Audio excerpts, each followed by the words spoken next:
Talking about electricity, that's... Yeah, it didn't come that far. But anyway, with the rationing of things, I went to no ball games in school. It was just, you didn't have the gas to go. We lived just a little far to walk. And so I didn't participate in things. I rode the bus to school and rode the bus back because we didn't have the gas to run an extra trip for a trip uptown twice to go to something. Okay. So you graduated from high school in?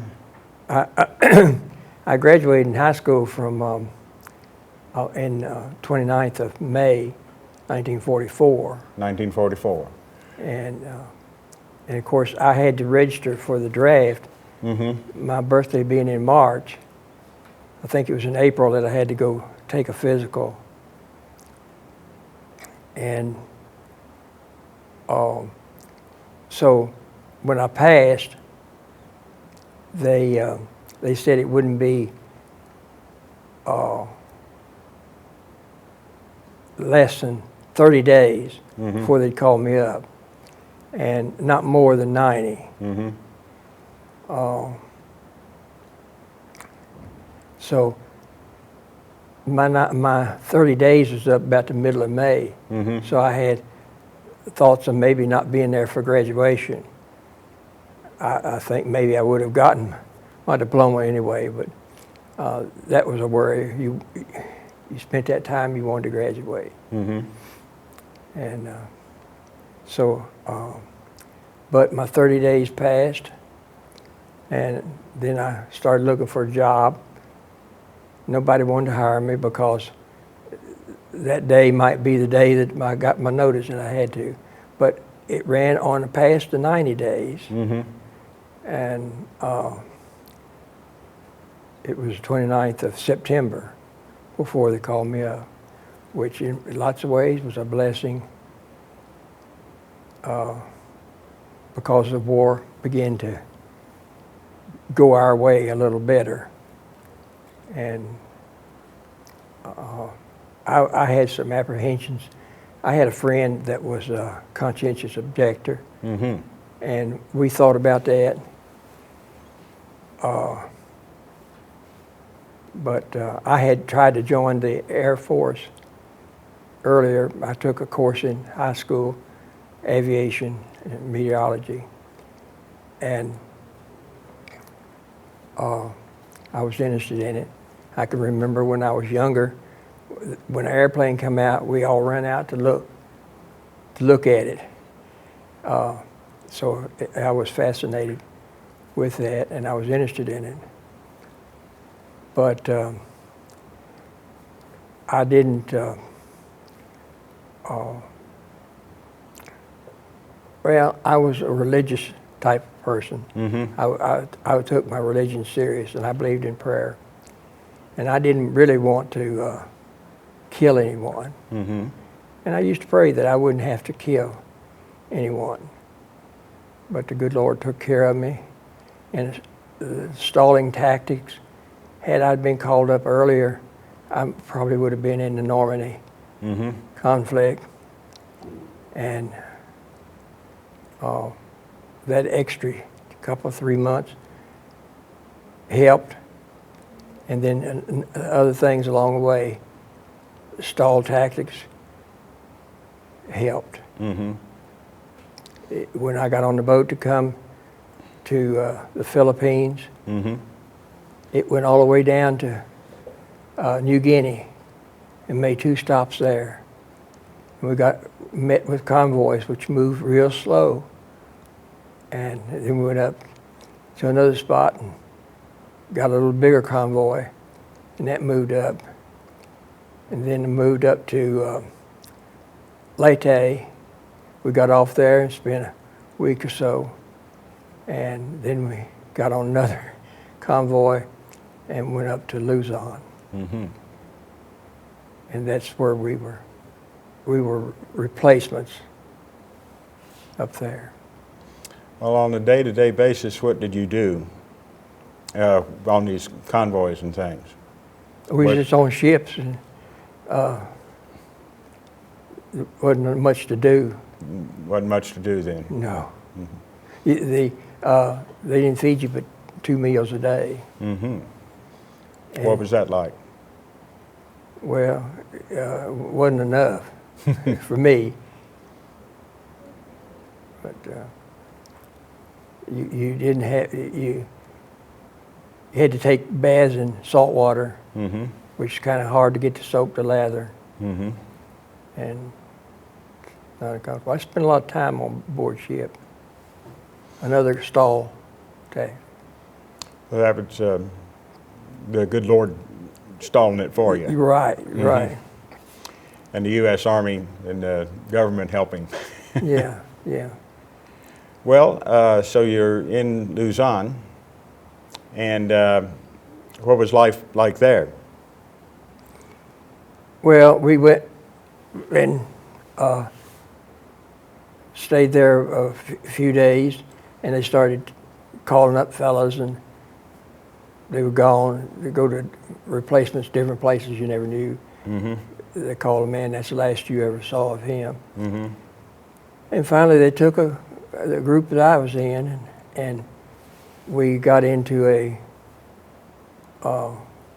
loaded us up, bag and baggage, and put us on a train one evening, fed us first, and put us on a train. The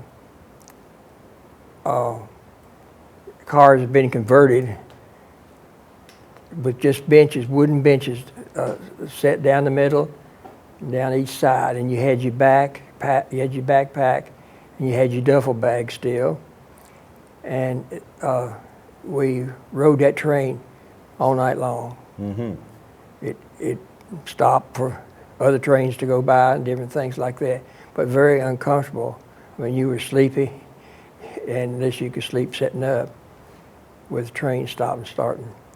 But they took us up, and we disembarked and fed us breakfast, and then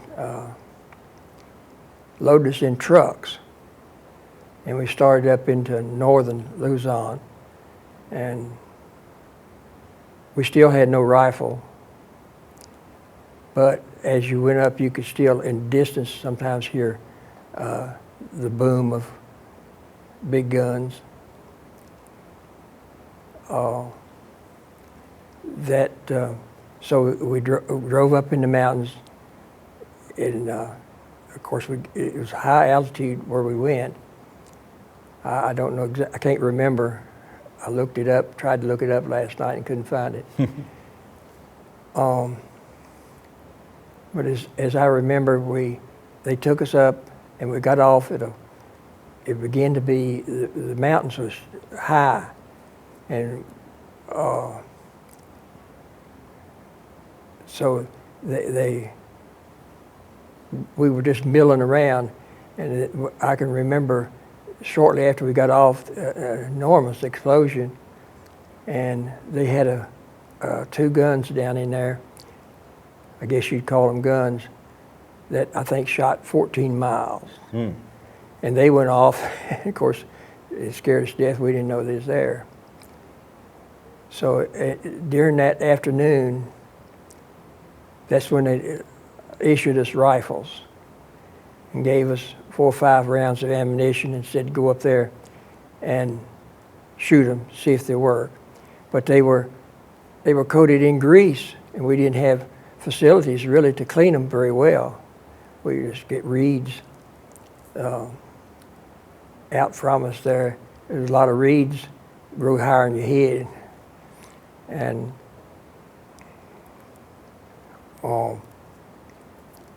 we poke out the grease. So anyway, we cleaned them as best we could, and they said there was a place up the way there that we could shoot them.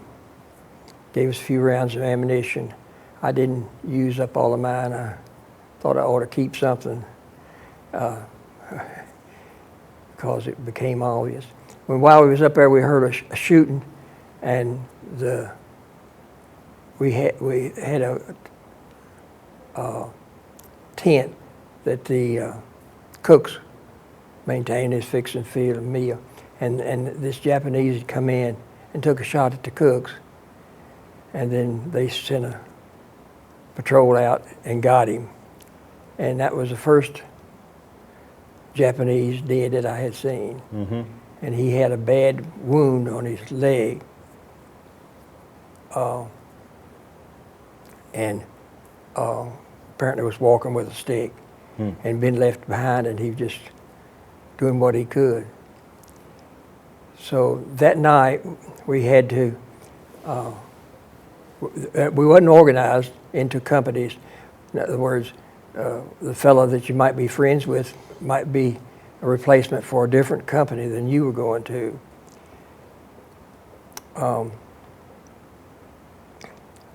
I think my company, we had 11 men that was going to my company. But anyway, during that night, a friend of mine, they gave us, had passed out some ammunition for us, 2 or 3 rounds, and told us just to fix ourselves in a perimeter and watch. And so he and I went over there and spread the blanket down, dig a hole, and that was a scary night. We were supposed to have somebody else, but they took the ammunition, it wasn't organized. And I can remember that I had heard that Japanese, it took them 30 minutes to move a foot to without making noise, they could do it. And we was there behind a big stump, and a little stream was going by, and I thought there was one slipping up on me,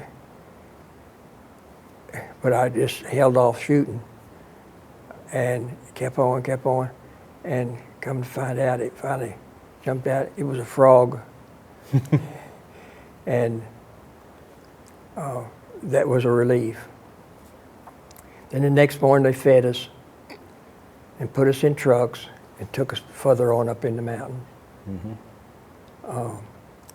And it was, of course, it moved slow. The other night, at about 3 o'clock, the outpost, the Japanese had moved in, and there was a lot of shooting over our heads, machine guns. But that didn't help us fellas that was new, because we knew this was for real. Mm-hmm. But that afternoon, they took us back up and took us up in the mountains, and they had just graded a road out. Some places it was so steep that some of the vehicles had to back up because the fuel pump wouldn't pump. It was that steep, and finally got up as far as it would go, let us out, and a headquarters company was there, and they was already dug in. They filtered us out around in the holes, one new man to each. Usually there's 3 men in a hole, foxhole, and they just put a new man in with 2 old ones. Mm-hmm. One of the first things we'd ask them was, how long you been here? And they said, 30-some months, most of them, 38, 32. Here I've been just several months overseas, and that just sounded terrible. I thought I couldn't take that. But anyway, and they were just as cautious about us, you fellas, because you took your turns standing, guard at night, sleeping.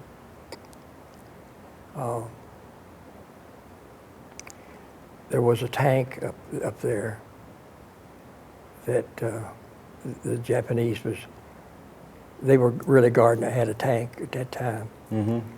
And that was our answer to the Japanese were dug in, had artillery dug in the mountains. our objective was a pass, Belady Pass, and our division, I think, was going up one side, working its way around it. But as it turned out, to where most of the fighting was going on, of course, it's subject to be Japs anywhere. Mm-hmm. When you dug in at night, anything that moved was the enemy, so you didn't move. And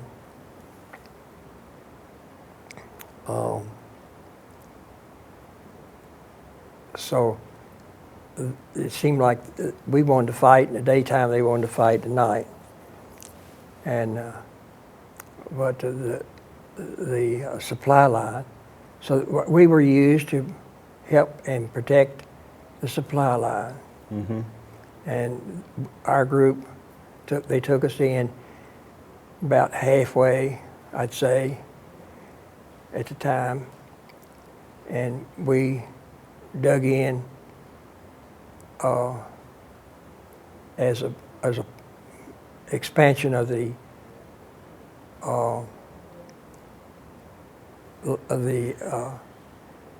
line went. The supplies had to go through there. The Filipinos, they had groups of Filipinos that would carry stuff in on their backs, and we would protect those.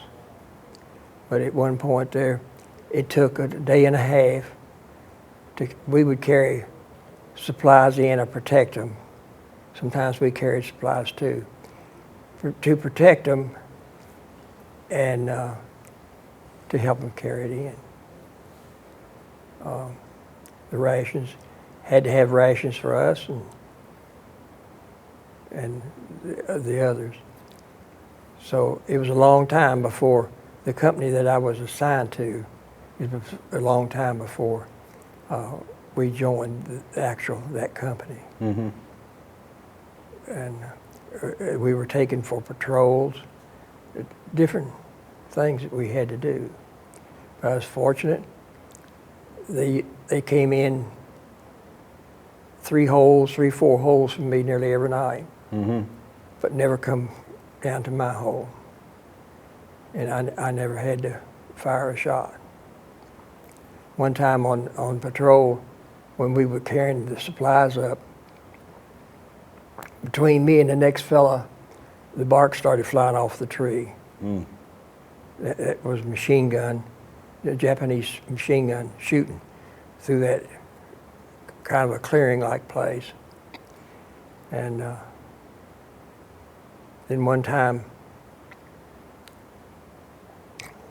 we moved up to a new place and we stayed there all day, and we just put out guards out around. I can remember sitting out by a tree, seemed like all day long. And late that evening, when it come time about to eat, a whole lot of other soldiers moved in, and this man came around and said, "All right, you 3 here, dig in." So we had to start digging in. It was nearly dark, and he would have pointed a place. Anyway, he took myself and 2 other fellas and told us to dig here. And that was the hardest place I've ever seen. We could not get that hole dug. But during the night, artillery came in, and we had no cover. And it started raining, of course, too. So we were getting wet, and we didn't have a place 6 inches deep. Well, come daylight, I tell you that there was 3 fellas digging like mad, because when artillery comes in and you hear that boom and you hear the whistle of those shells, it's scary. And when you hear one over you and one under you and the next one comes, you know, it might be right on the spot. Mm-hmm. But with the third one that came through at that time, or more than 3, but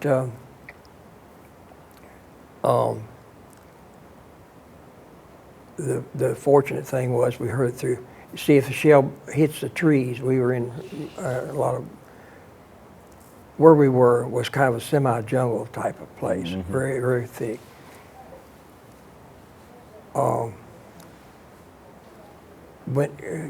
Hit the trees, but didn't explode. So we were thankful for rain, because they probably, their ammunition got damp. But they were hard to get out from those places. They would dig in a cave and live back in there. And when we'd start shooting artillery, they called artillery in to it, they'd just sandbag it and move back in there further. They'd been there a long time. But that's basically what we did for a long time. That sounds very interesting. Now, you and I were talking about a hand grenade. Yeah. After we had reached our objective, our division, and we reached ours apparently ahead of the other division, which was on the other side of the pass.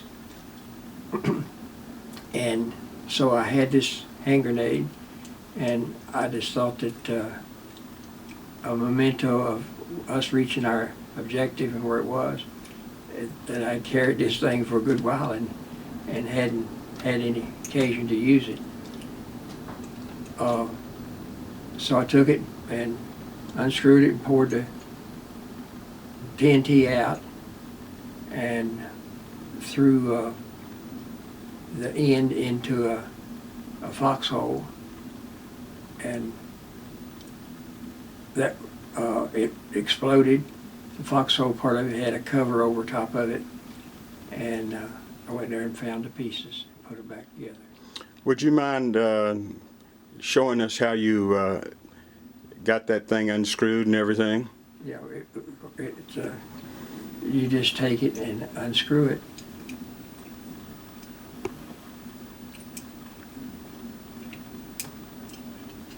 Unscrew it, you lay this aside, and you take this and pull the pin and throw it in the foxhole. Mm-hmm.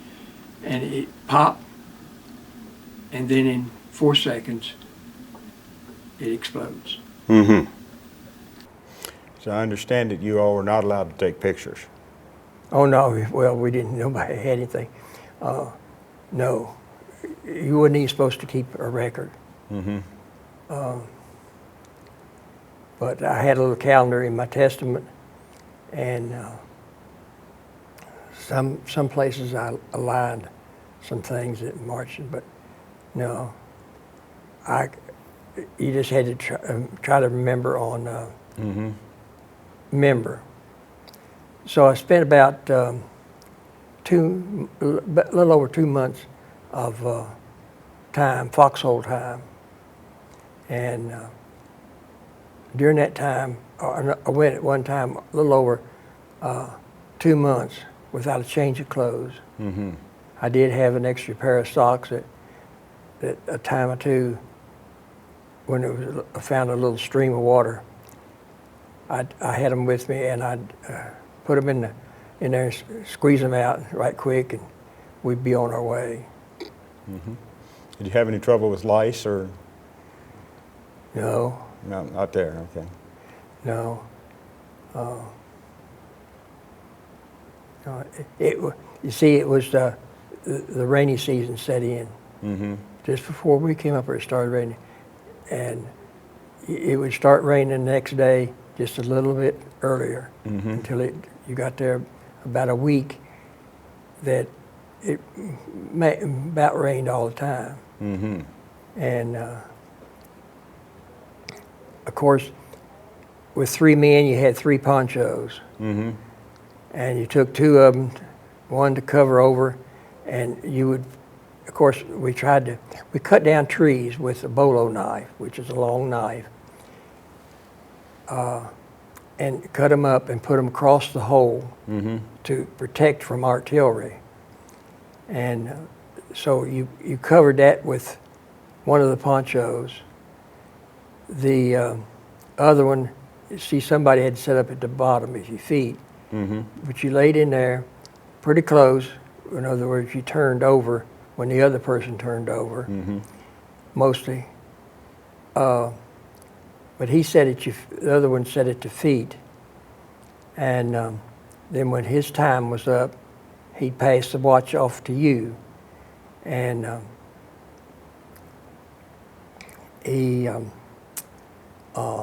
so the poncho covered up his end when it rained, which is most of the time.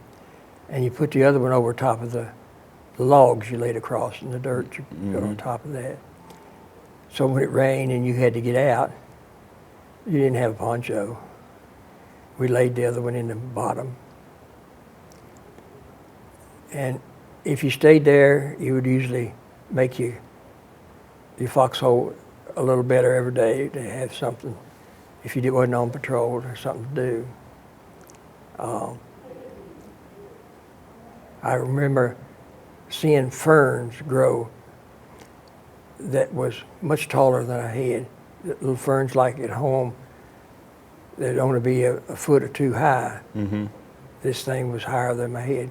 And I can remember one time we had an abundance of them, and I cut some of them and then lay in the hole to give a little cushion. But I guess we all smell pretty bad, but we all smell alike. You got used to it, mostly. So, anything else you'd like to talk about there? Or is that about it for? Yeah, when it was interesting, but there's some things that we won't talk about. Okay. It's pretty bad, and the war is bad. But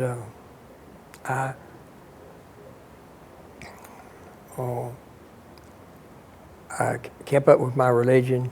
I never preached. I just didn't partake of the stories, tales, jokes, in many words. But when it came time for somebody they got a Dear John letter, or they went to take a shower and they had some valuables, they'd come to me many times. Would you look after this for me? Or they went into town and didn't want to carry everything. But I was blessed. I had to, when you join a company, the new men get the jobs that nobody else wants. And when I went into service, I only weighed 118 pounds. And I looked younger, and there's always somebody questioning whether I slipped in early or something. But I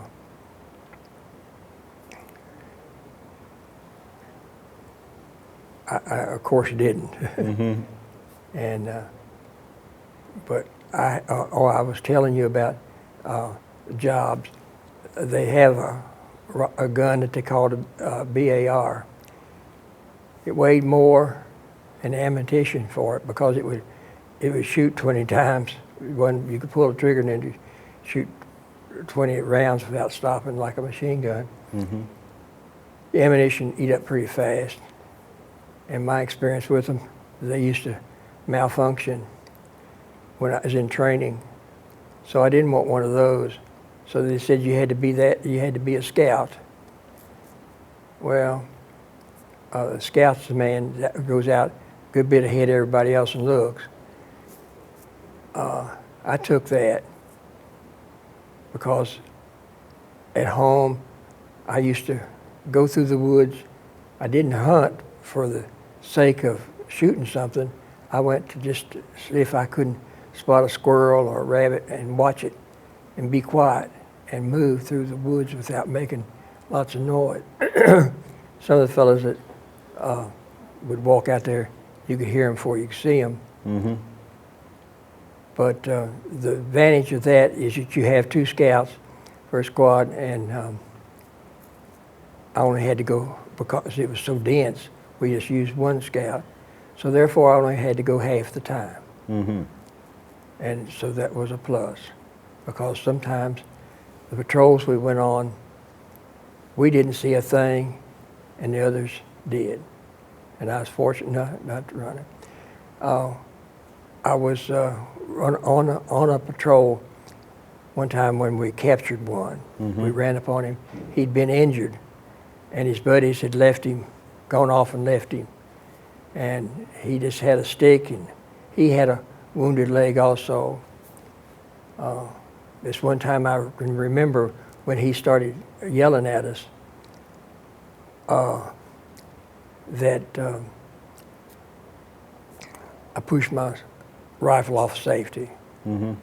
Of course, if I was scouting, I carried my rifle off safety because there was nobody supposedly in front of me.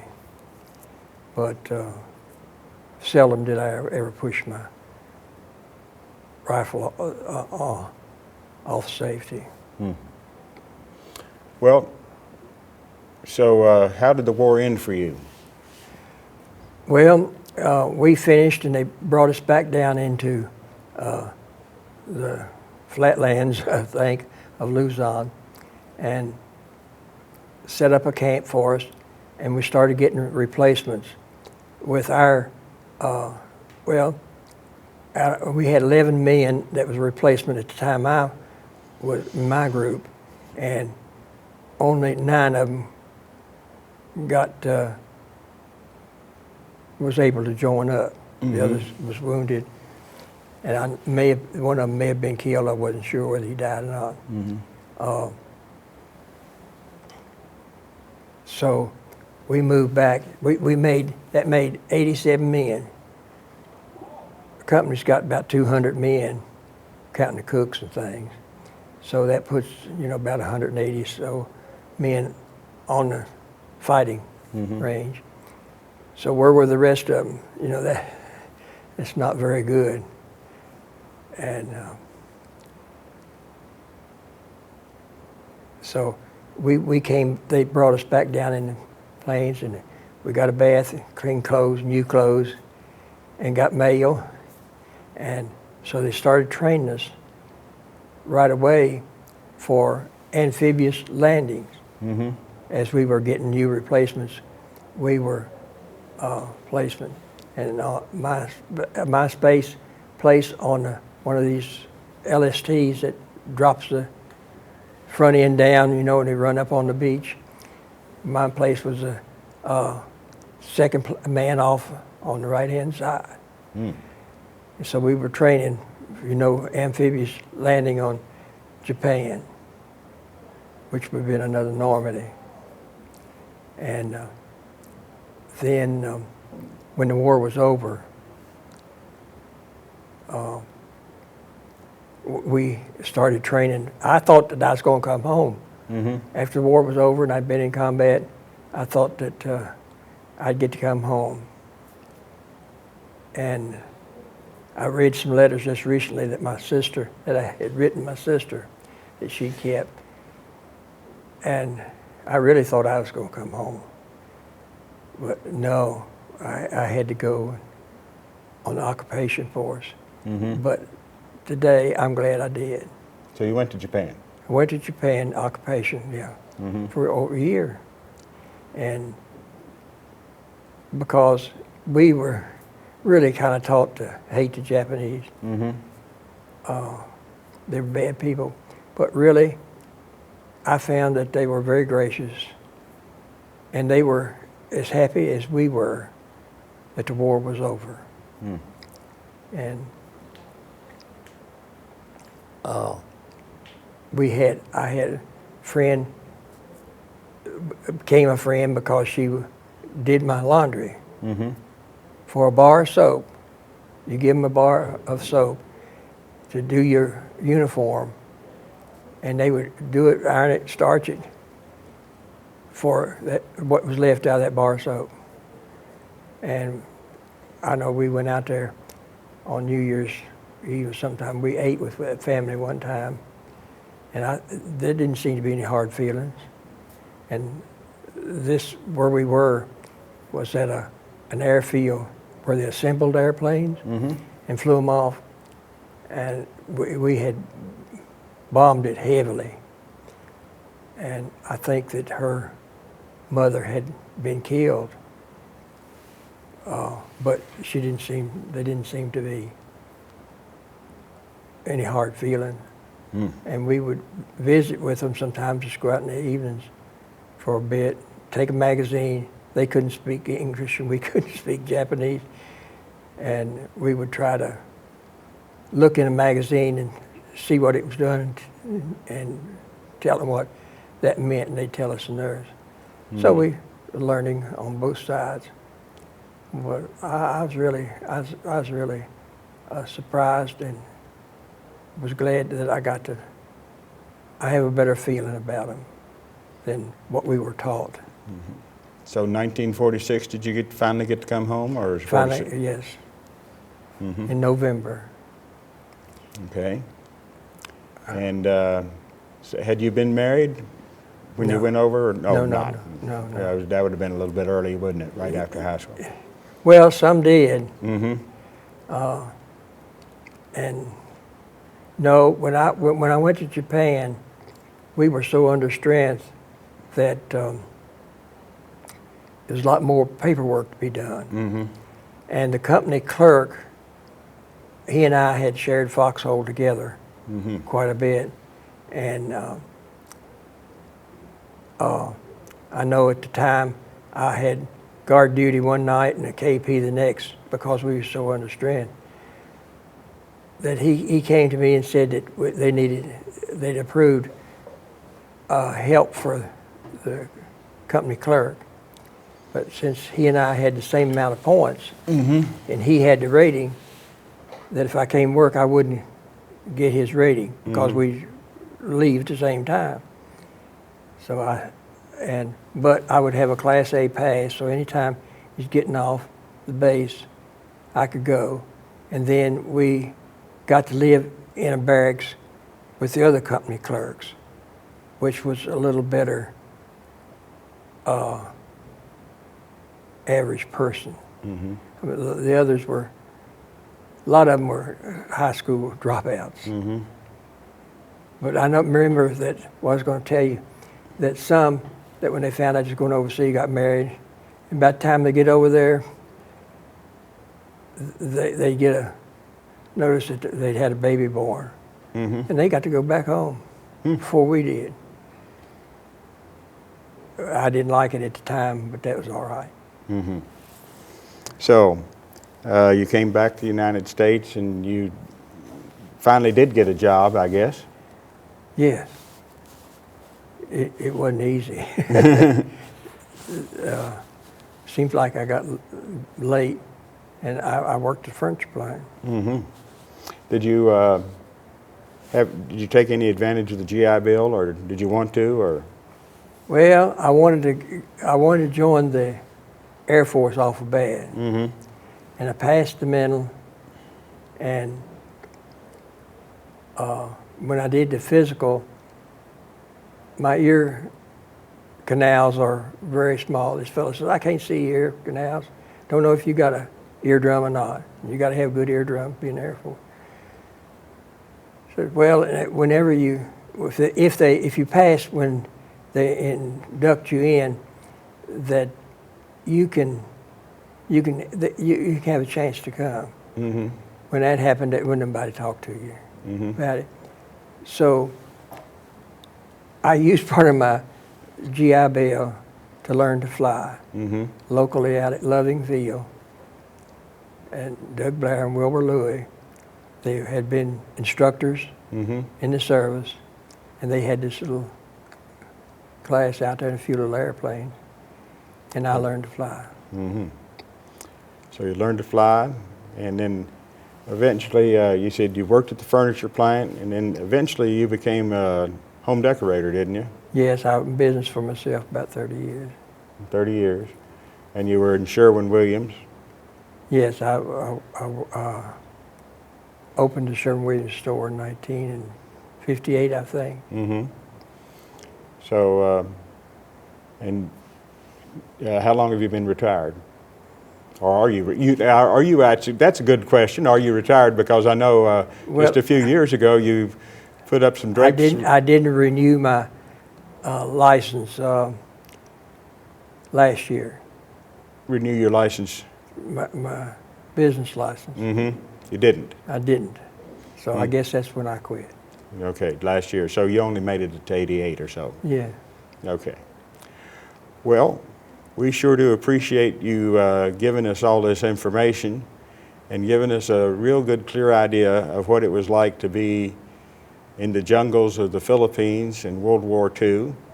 A little bit of history, and like your father being a lead burner, and the company was American Viscose, and I think that was the largest rayon producer in the world up in Roanoke.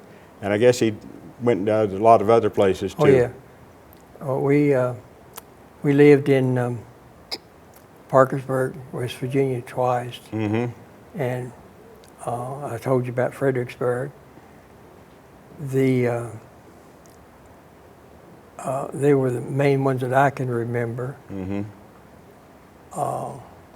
But in Fredericksburg, it was a Sylvania plant, and I can remember they made cellophane paper, Mm-hmm.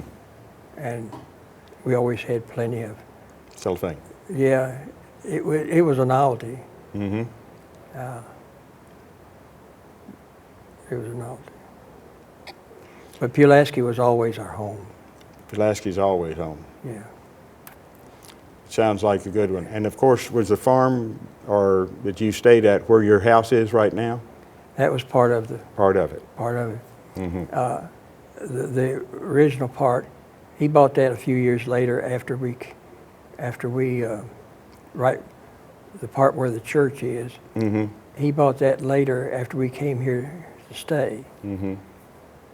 He bought the other in 1932. Mm-hmm.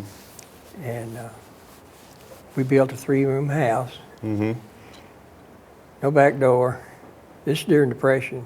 Mm-hmm. 3-room house for $300. Mm-hmm. And then eventually added a room onto it. It was to become a barn. Mm-hmm. But when the powder plant, the brick house, we moved there in 1941, I think in November, and then Pearl Harbor was December the 7th. Mm-hmm. And we just got it built before everything was rationed. And yeah, we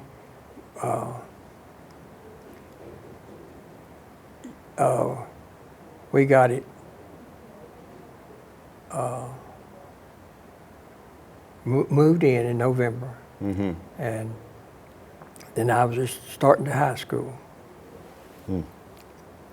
But the other house, people wanted anything they could to live in it. Mm-hmm. And we rented it to somebody, and they ended up staying there about 11 years, I think. And got a good rent for it.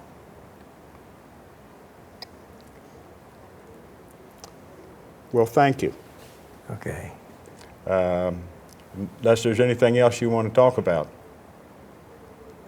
I can't think unless you got some questions. Well, I tried not to.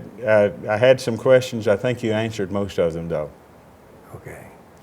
And I really appreciate you coming here, and I'm sure the people that are going to view this video will appreciate it too.